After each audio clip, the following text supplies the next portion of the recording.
E agora a gente vai conversar aqui com a Tati Joslin. Tudo bem, Tati? Como é que você está? Muito bem, graças a Deus. É pastora, é professora? Fala um pouquinho aí desse seu currículo para quem porventura não te conhece. Isso, eu sou pastora de crianças, trabalho principalmente com crianças, e eu também, hoje eu tenho mentoreado pais cristãos, equipado pais, mães, para educarem os seus filhos à luz da Bíblia. Então eu tenho focado na Bíblia e buscado ali na Bíblia princípios, valores, direção, para que a gente possa educar os nossos filhos, né?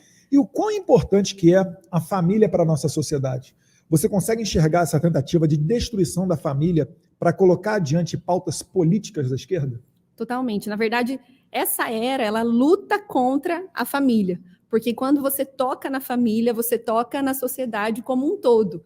Isso tem vários aspectos, inclusive aspectos espirituais, né, como a gente acredita. Porque se você olhar para a Bíblia, ao longo da Bíblia, você vai ver Deus ele comparando as relações, trazendo a família, as relações familiares, junto com comparando as relações familiares com a nossa relação com Deus. Então, por exemplo, a Bíblia ela traz expressões comparando a paternidade do homem com o seu filho, com Deus, a mãe cuidando do seu filho junto com o cuidado de Deus para nós. Então, quando nós temos uma geração lutando contra a família, nós temos a imagem deturpada de Deus também. Então, nós vemos a sociedade indo contra a família em todos os aspectos, né? Então, por exemplo, hoje nós temos muitos ensinos humanistas, que é justamente você tirar Deus do centro, o teocentrismo, colocar o homem no centro e ensinando princípios contra aquilo que nós cremos, totalmente contra aquilo que a Bíblia diz. E, na verdade, isso enfraquece todos os nossos valores. Porque quando a criança ela enxerga o seu pai com um olhar de autoridade, de honra, querendo ouvir o que ele tem a dizer, ele recebe o seu ensino e quer guardar no seu coração, quer ouvir aquilo que o seu pai tem a dizer. Agora, quando a imagem do seu pai está deturpada, quando ele não enxerga mais o seu pai como um herói, como alguém admirado, aí ele já não quer mais ouvir o que o pai tem a dizer. E aí que a sociedade entra com qualquer tipo de ensino, qualquer tipo de ideologia, de doutrinação, porque ela não tem mais essa figura paterna trazendo uma segurança. Não, mas eu consigo, eu prefiro, eu escolho, eu decido escutar o que o meu pai me diz, porque eu realmente acredito que ele tem algo para me ensinar, ele é uma voz que vale a pena ser ouvida. Então, a sociedade, ela tem ido contra a família, porque enfraquece esse valor, esse princípio que nós temos que passar para as crianças, né? Porque as crianças, elas precisam ser enobrecidas. Elas são ingênuas, mas a sua natureza, ela não naturalmente, isso é aquilo que nós cremos e que a Bíblia diz, não naturalmente elas vão ser levadas a serem boas pessoas e tomarem boas decisões o tempo todo. Então, nós precisamos de um pai ensinando, disciplinando, educando, para que elas sejam enobrecidas, para que elas se tornem pessoas nobres, né? Falando nessa questão do caminho que a criança vai seguir, você que é estudiosa dessa questão, que inclusive tem um curso próprio falando de maternidade, você consegue enxergar alguma relação entre famílias destruídas e crianças indo para o mundo do crime? Completamente. Tem vários estudos até que apontam isso. Tem um estudo que foi feito em Londres, onde eles avaliaram vários criminosos e avaliaram o que eles tinham em comum. Então, eles tinham 40% tinha envolvimento com drogas, tantos por cento tinham problemas de bullying na escola, mas mais de 90% tinha a ausência do pai, tinha um problema de pai ausente. Então, na verdade, essa figura de pai, e nós cremos que o nosso Deus é um pai. Ele quer ao longo da Bíblia, nós vemos Jesus mostrando para nós um novo nome de Deus, que é o Pai. Quando Jesus ele ensina uma oração, ele fala Pai Nosso. Mas até então, nunca ninguém tinha chamado Deus de Pai. Então, agora, quando ele apresenta isso, é para que a gente possa se relacionar com Deus de maneira diferente. E hoje, essa era vem para atacar justamente a paternidade. Porque quando nós não conseguimos mais nos relacionar com Deus, com o nosso Pai, com um olhar de amor, de respeito, de admiração, isso toca também nosso relacionamento com Deus. Então, isso é totalmente relacionado a quem a gente vai gerar, ao caráter e à lapidação das crianças. Então, a Bíblia traz, por exemplo, as crianças como flechas, né? A Bíblia diz que as crianças, os nossos filhos, são como flechas que elas precisam atingir o alvo. Agora, a flecha precisa ser lapidada. E quando nós temos um pai ausente, uma família desestruturada, ou então, às vezes, ausente, mas não no sentido de que o pai foi embora, mas ele se omite, ele não ensina, ele confia que a escola está ensinando, que outras pessoas estão ensinando, quando, na verdade, elas estão sendo bombardeadas, né, por aquilo que o mundo traz, o que o mundo diz. Então, as crianças vão absorvendo aquilo que estão trazendo para ela. E as pessoas no mundo, muitas vezes, não estão brincando com isso. Elas estão sendo bem intencionais para trazer as suas ideologias. E, às vezes, a gente só deixa a vida me levar, que uma hora a criança vai dar jeito e assim, pronto, acabou. E não é assim. Nós temos que ser intencionais. Então, a gente vê que as crianças, quando tem essa ausência do pai, esses meninos, mais de 90% deles, não tinham um bom relacionamento com o seu pai. E a gente consegue enxergar aqui que a esquerda, ela tenta propositalmente chegar nas escolas para colocar esse pensamento, incutir na cabeça das crianças. Não é sem propósito, não. A gente fica, às vezes, horrorizado de ver temas como sexualidade, dentre outros, que não tem nada a ver com as crianças, nunca foram ensinados, mas a esquerda tentando entrar lá. Os Estados Unidos, vários problemas agora, com drag queens fazendo uma apresentação para a molecada, e assim, chega a ser nojento o tipo de coisa que eles estão fazendo. E a gente não entende tão bem o porquê. Mas por quê? A esquerda, ela mudou a estratégia dela. No passado, tinha a Revolução dos Operários através da força. Só que quando isso aí não teve sucesso, principalmente em países do Ocidente, eles começaram a mudar para a guerra cultural.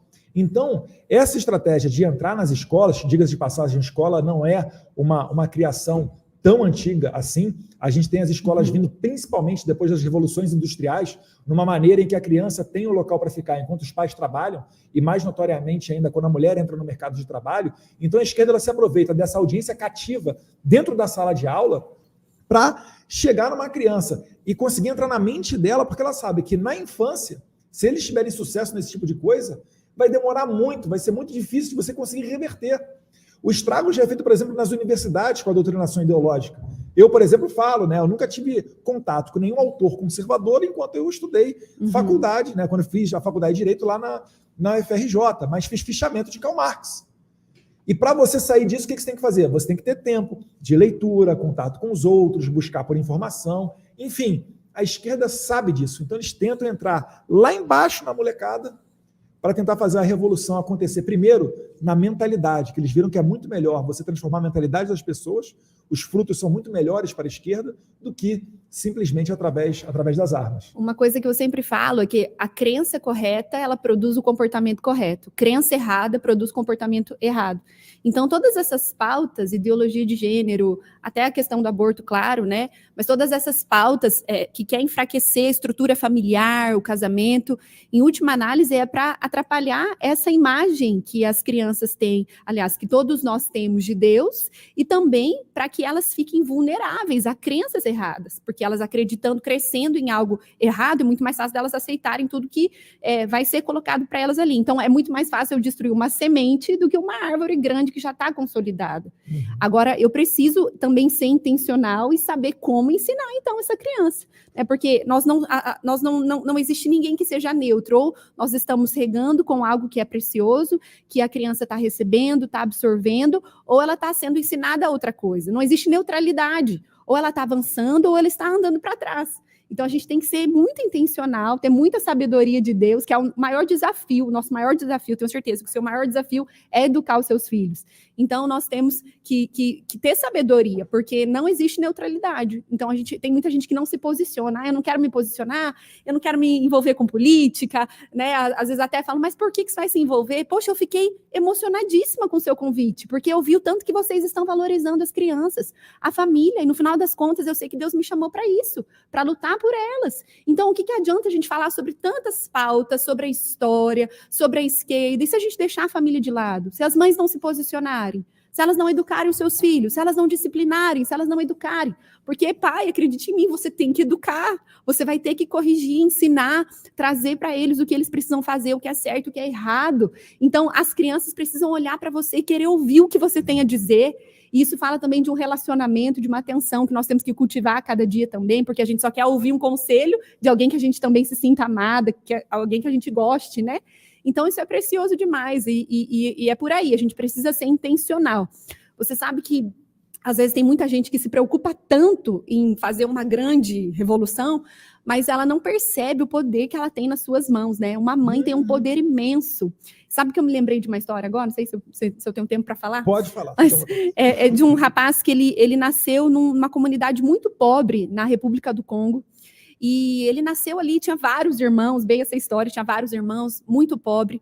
E ele queria ser diferente, ele queria uma nova vida, mas ele não tinha muita esperança. Um dia uma missionária americana ensinou um versículo para a mãe dele, que era iletrada, não sabia ler a Bíblia, ensinou o texto de Efésios 3:20, né? Mas Deus é poderoso para fazer infinitamente mais do que tudo o que pedimos ou pensamos, segundo o seu poder que opera em nós. E ele aprendeu esse texto, ela aprendeu esse texto e ela ensinou os seus filhos. Alguns filhos não deram atenção, mas esse rapaz ele deu. E ele começou a declarar todos os dias esse texto. Então, quer dizer, uma mãe que ensinou um versículo para o seu filho. Filho, creia que Deus pode fazer algo infinitamente maior do que você pedir, o que você pensar. E o que aconteceu é que um dia ele teve uma discussão com os seus irmãos e ele saiu andar lá pela República do Congo e um olheiro dos Estados Unidos lá de basquete olhou para ele e falou, você é alto, você é bem alto, você é forte, você não quer jogar basquete nos Estados Unidos? Ele falou, eu quero. E ele foi para lá, e ele se tornou um dos maiores jogadores da NBA de basquete, de Kembe Mutombo. E ele contou essa história na inauguração do seu hospital, que ele, com seu dinheiro, ele montou na República do Congo para a sua comunidade. Mas tem algo especial que eu esqueci de falar. Ele queria ser médico. E quando ele falava que ele queria ser médico, as pessoas riam dele. Falavam, como que você vai ser médico? Você é aqui da República do Congo, você é pobre. E ele falava, mas eu aprendi um texto, e Deus pode fazer infinitamente mais do que eu pedi ou pensar, porque minha mãe me ensinou. E o que acontece é que ele não foi médico, ele não se tornou um médico, mas ele foi dono de um hospital, ele criou um hospital, construiu um hospital com os melhores médicos. E ele falou, eu não me tornei médico, mas hoje eu construí um hospital. Quer dizer, uma mãe que ensinou um versículo. Então eu falo para as mães, não tenham preguiça, você tem a Bíblia inteira na sua mão, para você ensinar o seu filho tantos princípios, tantos valores, tantas coisas especiais. Né? Ali, um versículo fez dele que queria ser um médico, alguém que construiu um hospital, que atendeu a sua comunidade de graça, uma comunidade que não tinha hospital antes, ele contratou os melhores para atender aquele povo. Quer dizer, uma mãe que se preocupou em ensinar algo para os seus filhos. Então, existe poder nisso. Às vezes, a gente não tem ideia do poder que existe nas nossas palavras, no nosso ensino, na nossa instrução, nos valores que nós podemos transmitir ao coração dos nossos filhos, né? Eu conheço outro versículo também. E conhecereis a verdade, a verdade vos libertará. Eu sabia. Lembrou alguma coisa, você que está assistindo em casa aí? Né? Mas é uma história também interessante. Se você parar para ver, meu pai era família de 6 filhos, né, filho de dentista prático, enfim, a história dele, inclusive está no meu livro lá, Jair Bolsonaro, Fenômeno Ignorado, mas enfim, é uma história de vida totalmente sem qualquer perspectiva de se tornar, deputado, quanto mais governador, quanto mais ainda presidente de um país. Mas enfim, Tati, retornando aqui à questão das famílias, eu acho que eu não preciso nem estender muito para as pessoas perceberem que a esquerda ataca as famílias elas estão sob esse franco ataque. Eu lembro de certa vez, eu não vou citar o deputado para não criar polêmica, mas o deputado do PT de Santa Catarina, numa discussão que a gente estava tendo na Comissão de Educação, e ele falou que os filhos não são bem propriedade dos pais, que os pais não podem fazer o que bem entenderem com seus filhos, e, através desse argumento, ele disse que o Estado é quase que uma guarda compartilhada com a família. Só que é interessante, né, que ninguém do Estado dá a vida pelo filho, mas os pais dão a vida pelos seus filhos. O que eu queria saber de você é o seguinte, nesse treinamento que você vai dar na plataforma de formação conservadora, como é que isso pode ser útil na preservação das famílias? Então, a gente é o que a gente come, né? Então, a gente precisa aprender a alimentar os nossos filhos com a verdade. Então, até essa semana eu estava conversando com uma amiga, uma conhecida minha, que ela morou durante a pandemia em uma comunidade lá na Itália, conjunto com o pai dela, porque o pai dela, ele trabalha com produção de mel e tal, e ela estava contando que no momento lá tinha muitas abelhas e o pai dela falou, olha, eu vou ter que gerar uma nova abelha rainha para poder multiplicar esse enxame, porque tem muita abelha aqui, a gente vai ter que multiplicar e trazer outra, multiplicar em 2 colmeias. E daí ela falou, mas pai, como que a gente faz para multiplicar e essa colmeia se tornar em 2? Como que eu vou pegar uma abelha rainha e multiplicar essa abelha rainha em 2? Como que eu falo, não, essa aqui vai ser a abelha rainha? E ele explicou para ela, ele falou, olha, Na verdade, a gente tem que comprar um mel real, que é um mel com mais nutrientes, e daí eu escolho uma larvinha lá, uma abelhinha, um filhotinho, e só dou o melzinho real para ela, e aí ela se torna uma abelha mais forte, e aí automaticamente o enxame vai se multiplicar, metade vai sair com ela. E ela falou aquilo naquela hora, e a gente conversou sobre isso, e ela falou, olha, nós precisamos aprender a entregar o mel real para as crianças. A gente precisa aprender a dar o alimento que elas precisam, para que elas se tornem influentes, para que elas sejam seguras, para que elas não fiquem com dúvidas. Eu sempre falo isso também. Se você ensina a verdade para o seu filho, você não precisa ficar preocupado em ficar falando sobre todas as mentiras. Porque é importante a gente conversar com os nossos filhos sobre as mentiras, sobre as ideologias, mas daqui a pouco vão inventar uma nova ideologia, uma nova mentira que a gente nem tem ideia, como há muito tempo atrás, talvez, algumas coisas que estão sendo escancaradas eram inimagináveis, e daqui a uns dias pode ser que inventem uma nova história. Então, até uma história que eu também sempre me lembro quando eu falo com as mães, de uma entrevista que fizeram com um especialista em cédulas de dólar. Ele falou, como que você sabe, de longe, reconhecer que essa cédula ela é falsificada, porque tem tantas falsificações, como que você consegue isso? E ele falou, eu nunca fiquei um dia da minha vida estudando uma cédula falsa, mas eu sou especialista na nota verdadeira. Então, a melhor maneira da gente proteger os nossos filhos é ensinando a verdade. Nós cremos que Jesus é a verdade. Nós cremos que existe um caminho para que eles possam seguir. Nós cremos que existe algo para ensinar, para que eles possam crer de todo o seu coração, para que eles possam ser protegidos de todas as mentiras. Então, acho que no treinamento eu quero trazer esses princípios bíblicos da criação de filhos, que é o que eu tenho ensinado lá no meu curso também, porque existem princípios tão especiais que às vezes a gente nem... E simples, por exemplo, um princípio da semeadura. Às vezes os pais querem ensinar tanto os seus filhos, mas resolvem todos os problemas para eles. Então, eu me lembro quando eu era criança, às vezes era segunda-feira de manhã, 7 horas da manhã, eu falava, nossa, pai, eu esqueci de comprar cartolina para o trabalho. Se todas as vezes meu pai comprasse a cartolina correndo e levasse para mim, eu nunca ia pedir quando tinha que pedir. Então, um dia ele teve que falar, hoje você vai perder nota, porque você tem que aprender. Então, nós temos que ser intencionais, lidar com as responsabilidades, ensinar os nossos filhos a lidar com suas próprias responsabilidades, a lei da semeadura. Então, a Bíblia é tão rica, a gente vai falar... Isso é complicado, porque às vezes o pai tem que dar o máximo de conforto para o filho e acaba que ele tem uma vida tão suave que ele não consegue depois superar os obstáculos quando ele vira adulto. Né? Isso daí eu acho que é muito da margem dessa geração que bate recorde em depressão, em suicídio, mesmo chegando à humanidade no maior nível de conforto e tecnologia jamais visto em toda a nossa história. Exato. Mas tem muito disso daí também. Então, acho que no treinamento a gente vai falar mais sobre isso, sobre como a gente pode instruí-los, sobre os valores inegociáveis. Existem valores bíblicos que são inegociáveis e que o humanismo ele veio para trazer que hoje nós temos muitos métodos de educação de filhos que com pautas bem marxistas também, que querem afastar totalmente as crianças do centro da Bíblia, que é você confiar em Deus, crer que o Senhor, que Deus, ele pode nos instruir em todas as coisas. A questão do respeito, da honra aos pais é algo que hoje tem sido combatido. Então, a gente tem que trazer esses valores, saber que você honrar o seu pai não é algo opressor, que é o que eles dizem, inclusive. Você não é oprimida pelo patriarcado? Eu achei que você estivesse aqui debaixo de vara aí, porque o seu marido está aqui, o Daniel está aqui, também é pastor, né, Daniel? Ele não está te oprimindo não, né? Não. Enquanto você honrar o seu pai, é a maior bênção que você pode ter, né? Você assumir isso, trazer isso para o seu filho, ensiná-los a honrar, a ouvir o que você tem a dizer, instruí-los em amor. Isso é tão precioso, você trazer esse mel real para o seu filho, fazer ele desejar ouvir a sua instrução. Meu Deus, como isso é precioso. Então, acho que no treinamento a gente vai falar muito sobre isso. Sensacional.